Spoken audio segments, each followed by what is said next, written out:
The hookup culture versus the desire to stay pure. The intimacy you're longing for, the connectedness you're longing for, it's never going to be found in the quick hookup culture. New York Times bestselling author Mo Isom shares her personal journey. Plus, this Valentine's Day will give you the scoop on the man behind the holiday. That and more on today's 700 Club Interactive.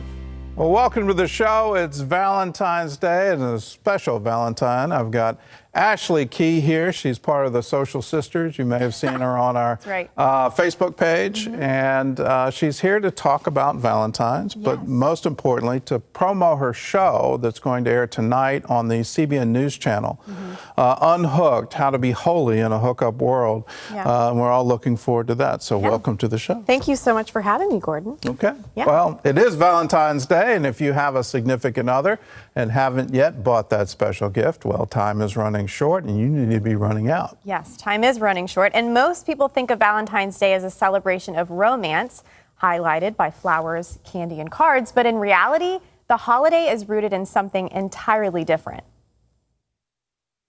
For many people, Valentine's Day is all about romance. If you ask the person in the street, what does Valentine's Day mean to you?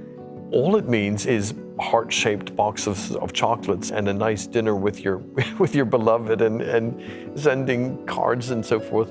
And then if they did know about a Saint Valentine, they probably wouldn't realize that he was a priest in the late 3rd century in Rome who was actually martyred for the faith. Very often legends will develop from real facts. There's that little phrase in J.R. Tolkien's Lord of the Rings where he says, history became legend and legend became myth. The legend of Saint Valentine is a story that is rooted in fact. There are 3 stories surrounding him, and they all agree on a number of issues. It seemed that he was born in 226 in a tiny little city called Terni in Umbria in Italy, and that he was either a priest or a bishop. Valentine apparently lived during the reign of the Emperor Claudius II. He's sometimes referred to as Claudius Gothicus. Now, this emperor did not reign for very long, maybe a year and a half. Rome at this point in time was really a cesspool of immoral behavior. Pedophilia was rife. Sexual promiscuity was rife. And one of the great witnesses of the early church is that they stood up for the value of a godly marriage, where sexuality was channeled into its God-given boundaries, and it would become a witness of what enduring love could look like. During his reign, Claudius issued an edict that made marriage illegal.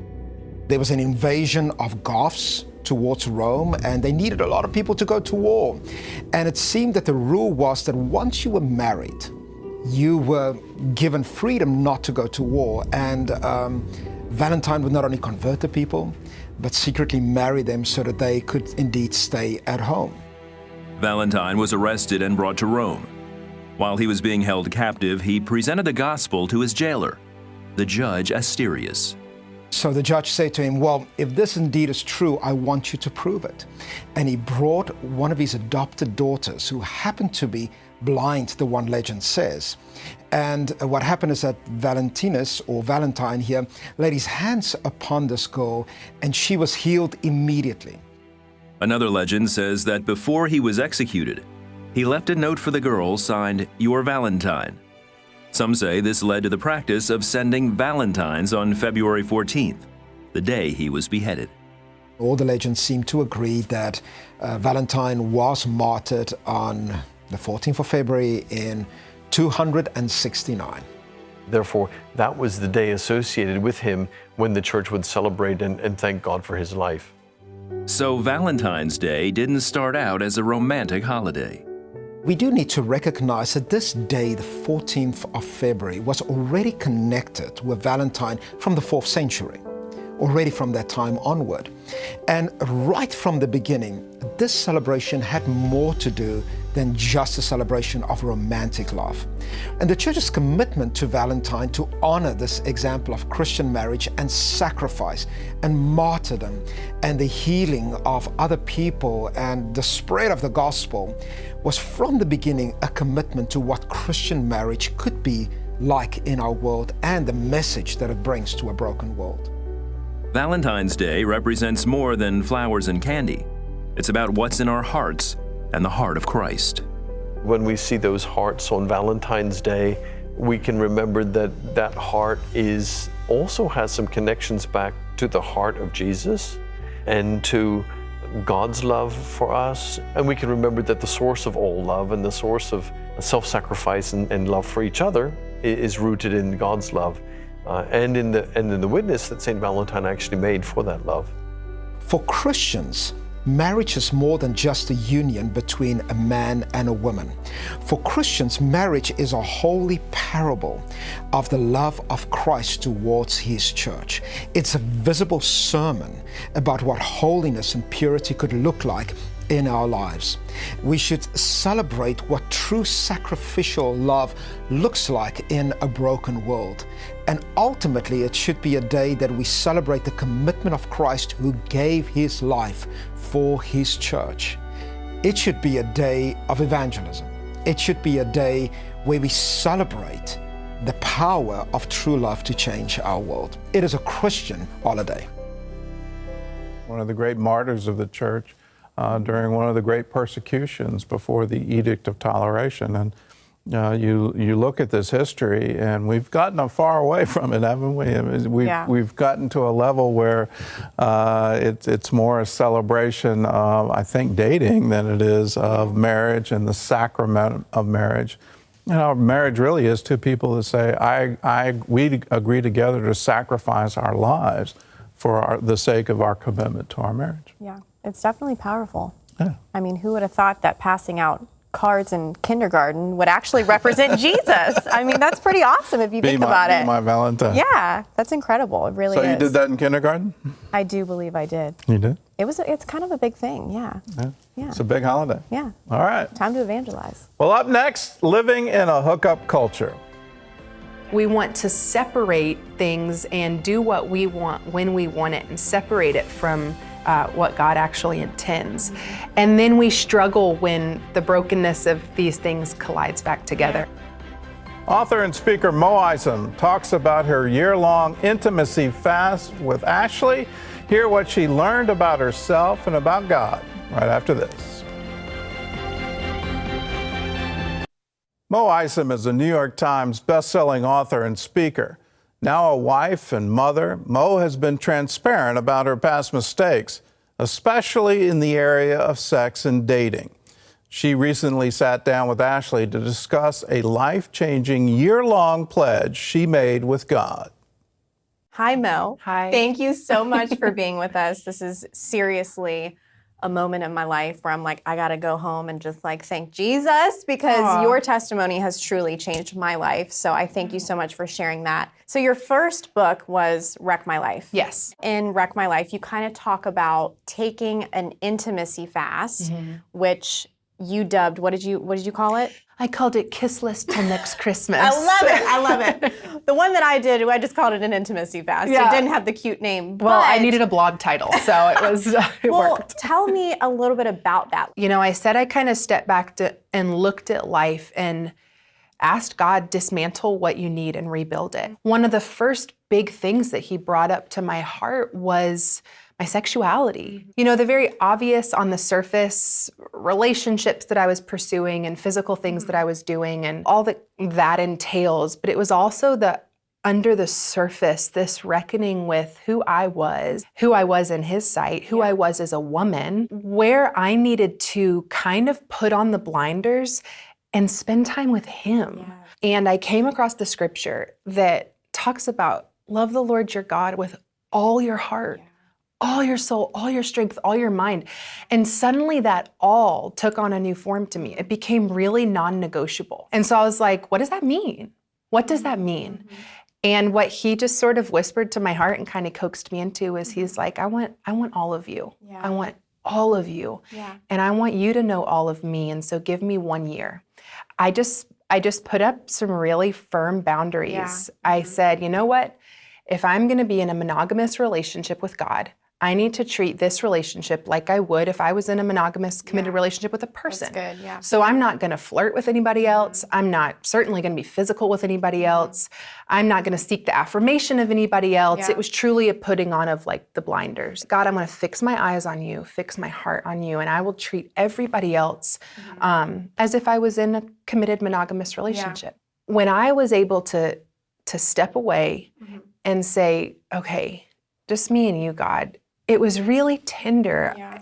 It just began to cultivate what it's always intended to be with the Holy Spirit of true relationship of like, I'm listening for your voice, speak to me, point out in me what I need to repent of, point out in me why I've been struggling with X, Y, or Z. God, who do you say I am?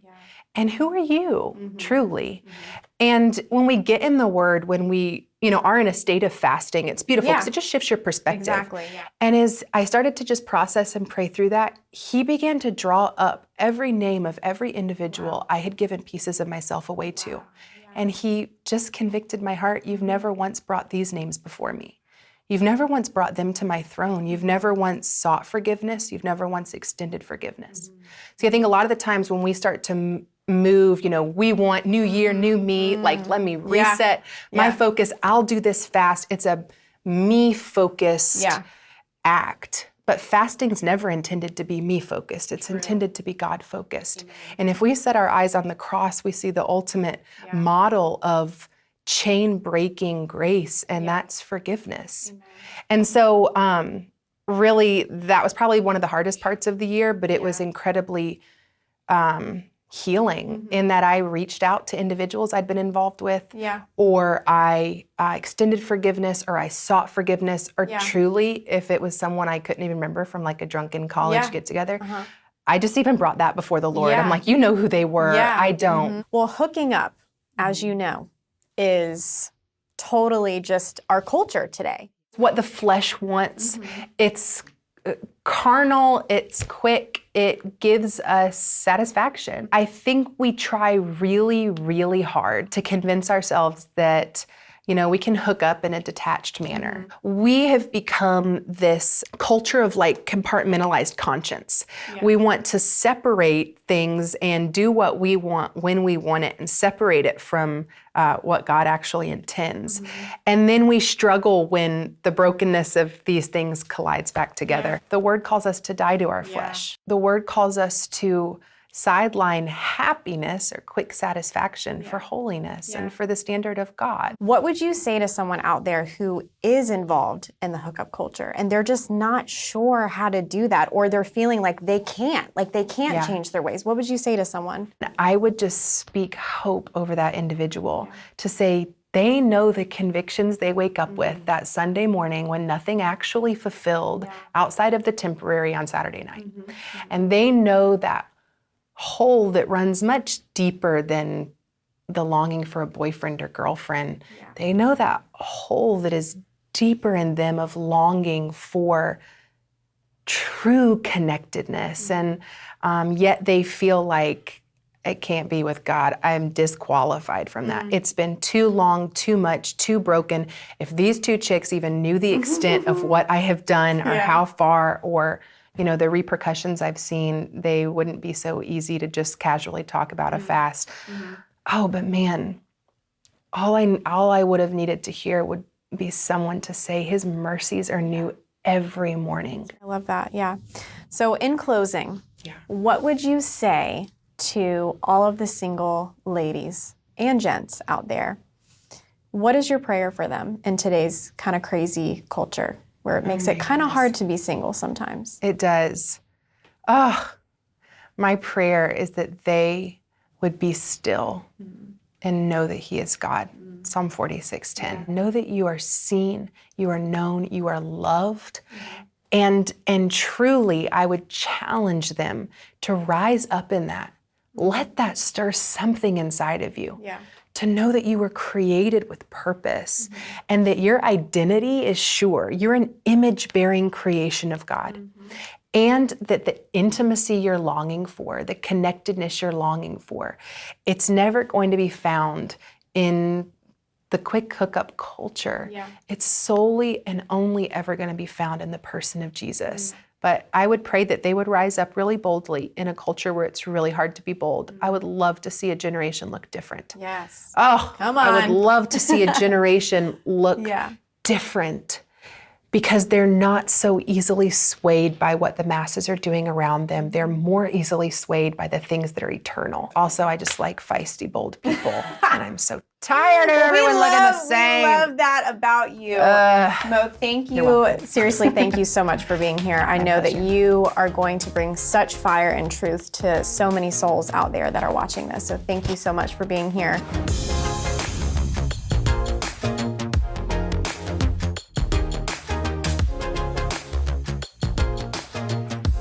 Well, that was Mo Isom Aiken, and I would say she's a feisty, bold person. I would say and that too. a hero to you. Absolutely. I love her because she is bold. You know, she just said it. It's, you know, we kind of are in a culture where it's not looked up to be bold for Christ. I mean, that's kind of hard to say, but it's true, you know, especially within our generation, for sure. So Well, Christianity, I think, has been equated with a whole bunch of high spike negatives. Yeah, exactly. And whether that goes from hate speech to Yeah. thou shalt not. And Yeah. it doesn't really, and we haven't put a good face on Christianity. Yeah, So yes. here she is saying, no, Christianity Exactly. makes a difference. Yeah. When you do it God's way, you actually are going to have a much better life. Yeah, and I'm so thankful. You know, again, as I said in the piece, you know, her testimony transformed my life. And I know that her testimony will continue to. And I'm just so happy that we were able to get her for Unhooked to really speak into the lives of more individuals within this generation. Okay, it's Valentine's Day. Yeah. I've got to ask, what are you doing for Valentine's Day? You know, I'm just chilling, relaxing, enjoying where God has me, not seeking, just soaking. It might include pizza. I am an avid pizza lover. Who knows if it's going to be in the shape of a heart? I really don't know. We'll see later. But, you know, it might Depends on the include- person making your pie. Exactly. So it might also include the gym. So, you know, yeah. Valentine's Day in the gym. Yeah. What's wrong with that? workout. It's good. There's nothing where you got to work off that pizza. That's right. That's why I eat pizza. That's why I work out is to eat pizza. I mean, you just eat pizza. I've taken the other way. No pizza. No more. Well, what are your plans? Catherine and I have some secret plans that I'm not going to plans. announce on national television. okay. But That's it good. does involve cards and presents and a special dinner. So, yeah. Awesome. Good. Well, if you're single and you want to break free from the hookup culture, I want to encourage you to go to cbn.com/unhooked and sign up for our free devotional. In this 40-day devotional, you'll find answers to questions about sex, dating, and more with exclusive content from our relationship experts. You can also get it by calling us, 1-800-700-7000. Just ask for our free Unhooked devotional. And we want you guys to do one more thing. We invite you to watch our 1-hour special called Unhooked, Holy in a Hookup World, featuring Mo Isom and others. It's airing tonight on our CBN News channel at 8 p.m. and 10 p.m. Eastern Time. To find out more, just go to cbnnewschannel.com. You definitely do not want to miss it. And coming up, promiscuity in the first century. You might be surprised at how little things have changed, and God's intent for sex, right after this.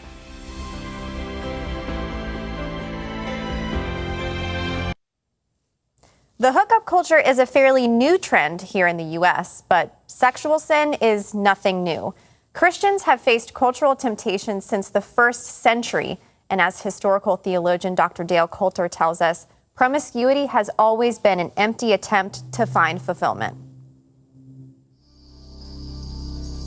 When we think about ways of trying to deal with hookup culture today, we think about how Christians maintain sexual purity. Christians living in a world of sexual immorality is hardly new. In fact, it's something they faced for 2,000 years. So in the first century, sexual promiscuity could unfold in a number of ways. For example, in Corinth, going to a temple and having sex was seen as a kind of religious and sexual act. Having a concubine, sex with a slave, which was seen as acceptable because a slave was just property. Adultery would be another example, and liaisons within Roman baths. The more the first century church was surrounded by these lusts of the flesh, the more they contemplated the Creator's original intent about intimacy.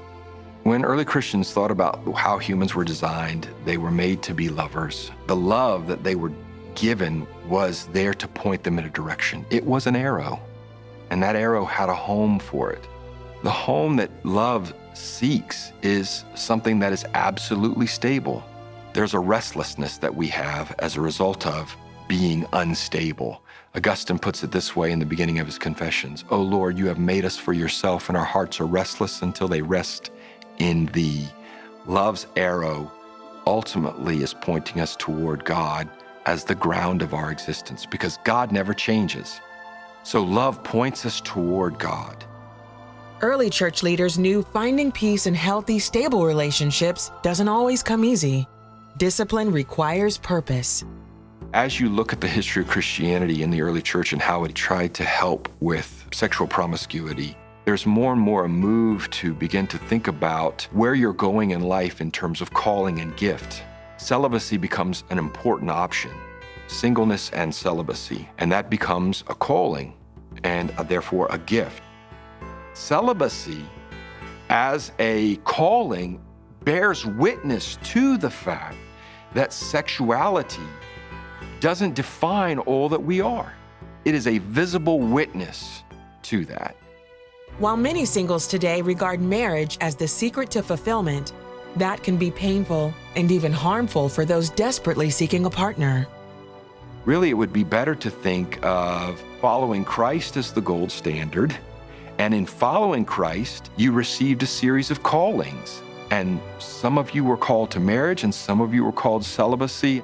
Christ describes himself as the bridegroom in John's gospel, and in Revelation, he's described as the bridegroom, and then the church is described as the bride.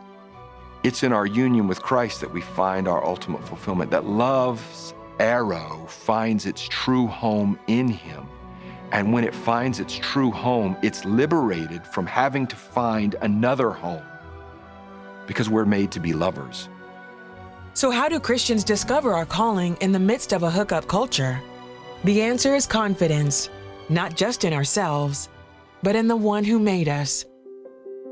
So as a church, we need to instill confidence. I think the more confident a person is about who she is or he is as a human being, including their sexuality, the more strength they can have to resist certain expressions of that sexuality, because they know who they are. They know they're a child of God. They know that they're loved by this church. They know that they have friendships. Young people, not by stigmatizing it all, but by helping them to become confident young adults. This is who I am. This is where I'm going. The call of God is upon me. I want to preserve that call. The way in which we transform culture is to create culture. We're going to search for a home for that love. The question is, what home is it going to be?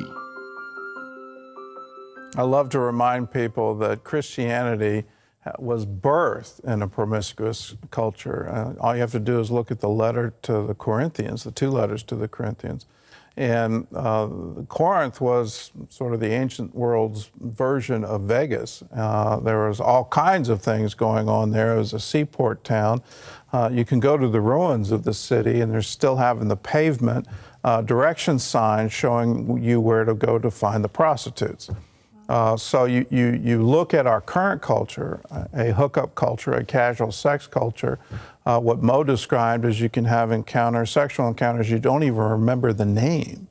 And how do you redeem that? Well, you can. What did you learn doing the special? It kind of encouraged me. Mm-hmm.